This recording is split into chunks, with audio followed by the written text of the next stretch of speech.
ഒപ്പം ആദ്യം പോകുന്നത് ഡൽഹിയിലേക്കാണ്. ഡൽഹിയിൽ ഇന്ന് കേരള സർക്കാരിന്റെ നേതൃത്വത്തിലുള്ള പ്രതിഷേധം നടക്കുകയാണ്. കേരളത്തിന് അർഹമായ പരിഗണന ലഭിക്കുന്നില്ല എന്നും കേന്ദ്രത്തിന് അർഹമായ കേന്ദ്രവിഹിതം നൽകുന്നില്ല എന്നും ആരോപിച്ചുകൊണ്ടാണ് മുഖ്യമന്ത്രിയുടെ നേതൃത്വത്തിൽ ഇന്ന് പ്രതിഷേധം നടക്കുന്നത്. ഡൽഹി മുഖ്യമന്ത്രി, പഞ്ചാബ് മുഖ്യമന്ത്രിമാർ ഇന്നത്തെ പ്രതിഷേധത്തിന്റെ ഭാഗമാകും എന്നാണ് വിവരം. വാർത്തയുടെ വിശദാംശങ്ങളുമായി നാഷണൽ ഡെസ്കിൽ നിന്ന് ER രാഗേഷ് ആണ് ചേരുന്നത്. രാഗേഷ്, വലിയ തയ്യാറെടുപ്പ് നേരത്തെ തന്നെ മന്ത്രിമാർ ഉൾപ്പെടെയുള്ളവർ ഡൽഹിയിലെത്തിയിട്ടുണ്ട്. ഏത് തരത്തിലുള്ള പ്രതിഷേധത്തിനാണ് കേരള സർക്കാർ തയ്യാറെടുക്കുന്നത്? അഭിലാഷ്, ജന്തർ മന്ദർ ഇന്നേതായാലും വീണ്ടും കേന്ദ്രവിരുദ്ധ സമരത്തിന് വേദിയാവുകയാണ്. ഇന്നലെ ഇതേ വിഷയം കേന്ദ്ര അവഗണന ഉന്നയിച്ചുകൊണ്ട് കർണാടക സർക്കാരിന്റെ നേതൃത്വത്തിലായിരുന്നു സമരമെങ്കിൽ ഇന്ന് കേരള സർക്കാരിന്റെ ഒരു മന്ത്രിസഭ ഒന്നടങ്കം ഇന്ന് ജന്തർ മന്ദറിൽ പ്രതിഷേധിക്കുകയാണ്. മന്ത്രിസഭയ്ക്ക് പുറമെ കേരളത്തിലെ LDF MLA മാർ ഇതിനോടകം തന്നെ ഡൽഹിയിൽ എത്തിയിട്ടുണ്ട്. ഒപ്പം CPM കേന്ദ്ര നേതൃത്വത്തിലെ നേതാക്കൾ, സീതാറാം യെച്ചൂരി അടക്കമുള്ള നേതാക്കൾ ഇന്ന് ഈ സമരത്തിന്റെ ഭാഗമാവുകയും ചെയ്യും. ഏതായാലും അല്പസമയത്തിനകം തന്നെ സമരം ആരംഭിക്കും. 10:30 മുഖ്യമന്ത്രിയും മന്ത്രിമാരും പ്രകടനവുമായി ജന്തർ മന്ദറിലേക്ക് നീങ്ങും. കേരള ഹൗസിൽ നിന്ന് ഏതാണ്ട് തൊട്ടടുത്താണ് ജന്തർ മന്ദർ ഉള്ളത്. അവിടേക്ക് നീങ്ങും. അതിനുശേഷം ജന്തർ മന്ദറിൽ തയ്യാറാക്കിയ സമരപന്തലിലാണ് ഈ സമരം നടക്കുന്നത്. ഏതായാലും ഉച്ചയ്ക്ക് 1 മണി വരെയായിരിക്കും സമരം നടക്കുക. 11 മണിയോടുകൂടി ആരംഭിച്ച് 1 മണി 1:30 സമരം അവസാനിക്കുന്ന രീതിയിലാണ് ഇപ്പോൾ ഏതായാലും ക്രമീകരണങ്ങൾ ഒരുക്കുകയും ചെയ്തിട്ടുള്ളത്. ഏതായാലും സർക്കാർ ഉന്നയിക്കുന്ന പ്രധാനപ്പെട്ട കാര്യം വലിയ അവഗണന, സമീപകാലത്തൊന്നും ഇല്ലാത്ത അവഗണന കേന്ദ്രത്തിൽ നിന്ന് സംസ്ഥാനത്തിന് ഉണ്ടാകുന്നു. പ്രത്യേകിച്ച് 15ാം ധനകാര്യ കമ്മീഷന്റെ ശുപാർശകൾ അത് സംസ്ഥാനത്തെ പ്രതികൂലമായി ബാധിക്കുന്നു എന്ന വാദം കൂടി സംസ്ഥാന സർക്കാർ ഉന്നയിക്കുന്നുണ്ട്. അതായത് 15ാം ധനകാര്യ കമ്മീഷന്റെ പ്രകാരം 1.9% സംസ്ഥാനത്തിന്റെ വിഹിതം. 14ാം ധനകാര്യ കമ്മീഷന്റെ ശുപാർശ പ്രകാരം അത് 2.5 ആയിരുന്നു. 10ാം ധനകാര്യ കമ്മീഷൻ അനുസരിച്ച് 3.8% കേരളത്തിന്റെ വിഹിതം. ഇങ്ങനെ ഈ ഇനത്തിൽ മാത്രം 18,000 കോടി രൂപയുടെ നഷ്ടമുണ്ടായി എന്ന് സംസ്ഥാനം വ്യക്തമാക്കുന്നു. ഏതായാലും മുഖ്യമന്ത്രി ഇന്നലെ തന്നെ ഈ വിഷയത്തിൽ സർക്കാരിന്റെ നിലപാട് വ്യക്തമാക്കിയതാണ്. ഇത് അതിജീവനത്തിന്റെ സമരമാണ്, ഇതിൽ രാഷ്ട്രീയമില്ല എന്ന് മുഖ്യമന്ത്രി വ്യക്തമാക്കുകയും ചെയ്തിട്ടുണ്ട്. ഏതായാലും കേന്ദ്ര വിരുദ്ധ, പ്രത്യേകിച്ച് ഇന്ത്യ മുന്നണിയുടെ ഒരു വേദി കൂടിയായി ഇന്നത്തെ സമരം മാറുമെന്ന് തീർച്ചയായും. രാഗേഷ്, അങ്ങനെ പഞ്ചാബിന്റെയും അതോടൊപ്പം തന്നെ ഡൽഹിയുടെയും മുഖ്യമന്ത്രിമാർ എത്തുന്നുവെങ്കിൽ അത് വളരെ പ്രധാനപ്പെട്ടതായി മാറും. ഞാൻ രാഗേഷിലേക്ക് വരുന്നതിന് മുമ്പ് കേരളത്തിൽ നിന്നുള്ള മന്ത്രിമാരുടെ ഉൾപ്പെടെയുള്ള പ്രതികരണങ്ങൾ നമുക്ക് ലഭ്യമായിട്ടുണ്ട്. ആ പ്രതികരണങ്ങൾക്ക് ശേഷം രാഗേഷിലേക്ക് എത്താം. രാജ്യത്തിന്റെ ചരിത്രത്തിൽ ആദ്യമായി ഒരു സംസ്ഥാന ഗവൺമെന്റിലെ മുഖ്യമന്ത്രിയും മന്ത്രിമാരും MLA-മാരും MP-മാരും ചേർന്ന് കേന്ദ്ര ഗവൺമെന്റിന്റെ മുമ്പിൽ ഒരു പ്രത്യക്ഷ സമരവുമായി വരുന്നത് ഒരു ചരിത്ര സംഭവമാണ്. ഞങ്ങൾ ഉയർത്തിയ മുദ്രാവാക്യങ്ങളെല്ലാം ശരിയാണെന്ന് സ്ഥിരീകരിക്കുന്ന രൂപത്തിലാണ് മറ്റു സംസ്ഥാന ഗവൺമെന്റുകൾ കൂടി കേരളത്തിന്റെ മുദ്രാവാക്യം ഏറ്റെടുത്ത് അവരുടെ സംസ്ഥാനത്തിന് വേണ്ടി വാദിക്കുന്ന രൂപത്തിലേക്ക്, അതാണ് കർണാടകത്തിന്റെ ഇന്നലത്തെ സമരം കണ്ടത്. ഒപ്പം ദേശീയ നേതാക്കൾ തന്നെ, ഇപ്പം ഖാർഗെ തന്നെ ഇന്നലെ പാർലമെന്റിൽ കേരളത്തിന്റെ ന്യായമായ നീക്കം ശരിയാണെന്ന് അദ്ദേഹത്തിന്റെ കമന്റ് വന്നു. അതുപോലെ തന്നെ ഇന്നലെ കർണാടകത്തിന്റെ ഉപമുഖ്യമന്ത്രി ഈ കാര്യത്തിൽ കമന്റ് ചെയ്തു, കേരളത്തിന്റെ ഭാഗം ശരിയാണ്.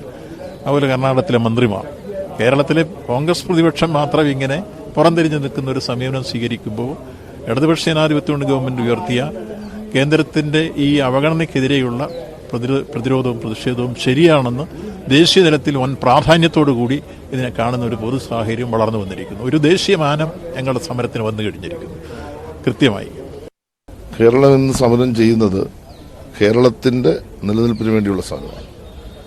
സാമ്പത്തികമായി കേരളത്തെ വലിഞ്ഞു മുറുക്കി സംസ്ഥാനത്ത് വികസന രംഗത്തും ക്ഷേമ പ്രവർത്തനത്തിലും കേന്ദ്ര നയം മൂലം തടസ്സം വരുന്നു.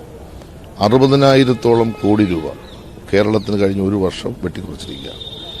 അങ്ങനെ അത്തരത്തിൽ രൂക്ഷമായ ഒരു പ്രതിസന്ധി വന്നപ്പോൾ കേന്ദ്ര ഗവൺമെന്റ് ഞങ്ങൾ സമീപിച്ചു, ഈ കാര്യങ്ങൾ അവതരിപ്പിച്ചു. പക്ഷെ അവർ ഗൗരവമായിട്ടെടുത്തില്ല.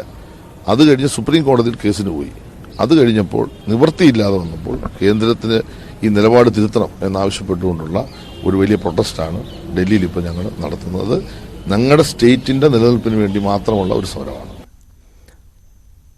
രാഗേഷ്, കേരളത്തെ അവഗണിക്കുന്നുവെന്ന് ആരോപിച്ചുകൊണ്ടാണ് ഈ പ്രതിഷേധമെന്ന് പറയുമ്പോൾ പോലും VN വാസവന്റെ വാക്കുകൾ കൃത്യമായി അതിനൊരു പുതിയ മാനം കൈവന്നിരിക്കുന്നു എന്നുള്ളതാണ്. രാഗേഷ് സൂചിപ്പിച്ചതും അത് തന്നെയാണ്. ഇന്ത്യ മുന്നണിയുടെ ഭാഗമായി നിൽക്കുന്ന പാർട്ടികൾ ആണ് ഇതൊക്കെ. അതുകൊണ്ട് തന്നെ കോൺഗ്രസിനെ ക്ഷണിച്ചുവെങ്കിലും കേരളത്തിലെ കോൺഗ്രസിന് സഹകരിക്കാൻ പറ്റാത്ത സാഹചര്യം. പക്ഷേ ഇന്നലെ കർണാടകം, കോൺഗ്രസ് ഭരിക്കുന്ന കർണാടകം പ്രതിഷേധവുമായി എത്തി. ഇന്ന് ഇതര സംസ്ഥാനങ്ങളിലടക്കം പ്രതിഷേധം, തമിഴ്നാട്ടിൽ ഉൾപ്പെടെ പ്രതിഷേധം നടക്കുന്നു. ഡൽഹി മുഖ്യമന്ത്രിയും പഞ്ചാബ് മുഖ്യമന്ത്രിയും ഈ പ്രതിഷേധത്തിലേക്ക് എത്താനുള്ള സാധ്യത എത്രത്തോളമാണ്?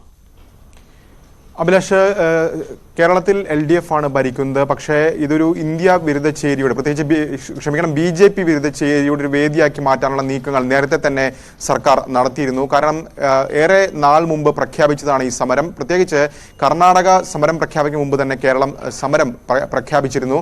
മാത്രവുമല്ല, ഏതാണ്ട് പ്രധാനപ്പെട്ട കക്ഷികളുടെ നേതാക്കളെയൊക്കെ ക്ഷണിച്ചിരുന്നു. ഏതായാലും നിലവിൽ CPM ഭരിക്കുന്ന ഏക സംസ്ഥാനമാണ് കേരളം. ഇതിന് പുറമെ 2 സംസ്ഥാനങ്ങളുടെ മുഖ്യമന്ത്രിമാരുടെ പ്രാതിനിധ്യം കൂടി ഉറപ്പുവരുത്താനുള്ള നീക്കങ്ങളാണ് ഇതിനോടൊപ്പം നടത്തിയിട്ടുള്ളത്. ഏതായാലും അരവിന്ദ് കെജ്രിവാളും ഒപ്പം തന്നെ പഞ്ചാബ് മുഖ്യമന്ത്രി ഭഗവന്ത് മാനും പങ്കെടുക്കുമെന്ന് ഏറെക്കുറെ ഉറപ്പായിട്ടുണ്ട്. ഒപ്പം തന്നെ NCP അധ്യക്ഷനായ ശരത് പവാറും എത്തുമെന്ന് അറിയിച്ചിട്ടുണ്ട്. പ്രത്യേകിച്ച് കേരളത്തിലെ NCP ശരത് പവാർ നേതൃത്വം നൽകുന്ന വിഭാഗത്തിനൊപ്പമാണ്. അപ്പോൾ ശരത് പവാറും എത്തും എന്ന് അറിയിച്ചിട്ടുണ്ട്. ഒപ്പം DMK ഇതിനോടകം തന്നെ MK സ്റ്റാലിൻ അടക്കമുള്ള നേതാക്കൾ ഐക്യദാർഢ്യം പ്രഖ്യാപിച്ചുകൊണ്ട് സോഷ്യൽ മീഡിയയിലടക്കം രംഗത്ത് വന്നിരുന്നു.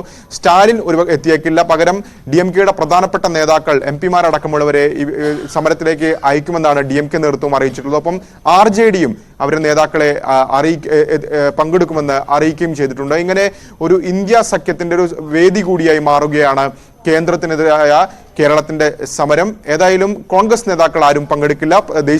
കോൺഗ്രസിന്റെ ദേശീയ നേതൃത്വത്തെ ക്ഷണിച്ചിട്ടുണ്ടെങ്കിൽ പോലും കേരള നേതാക്കൾ, പ്രത്യേകിച്ച് കേരളത്തിൽ പ്രതിപക്ഷം ഈ സമരത്തിന്റെ ഭാഗമല്ലാത്തതുകൊണ്ട് തന്നെ മല്ലികാർജ്ജുൻ ഖർഗെ അടക്കമുള്ള നേതാക്കൾ ഈ സമരത്തിൽ പങ്കെടുക്കില്ല. ഏതായാലും 11 മണിയോടുകൂടി തന്നെ ഈ സമരം ആരംഭിക്കുവാനാണ് തീരുമാനം. 10:30 മാർച്ചായി അവിടേക്ക് പോകാനുള്ള തീരുമാനമാണ് ഇപ്പോൾ ഉണ്ടായിരിക്കുന്നത്. അങ്ങനെ പ്രതിഷേധ വേദിയായി മാറുകയാണ് ഡൽഹിയിലെ ജന്തർ മന്ദർ. കേരള ഹൗസിൽ നിന്നാണ് കേരള സർക്കാരിന്റെ പ്രതിഷേധം ആരംഭിക്കുക. റാലിയായി, പദയാത്രയായി പ്രതിഷേധം ജന്തർ മന്ദറിലേക്ക് നീങ്ങും. എന്തായാലും ലോക്സഭ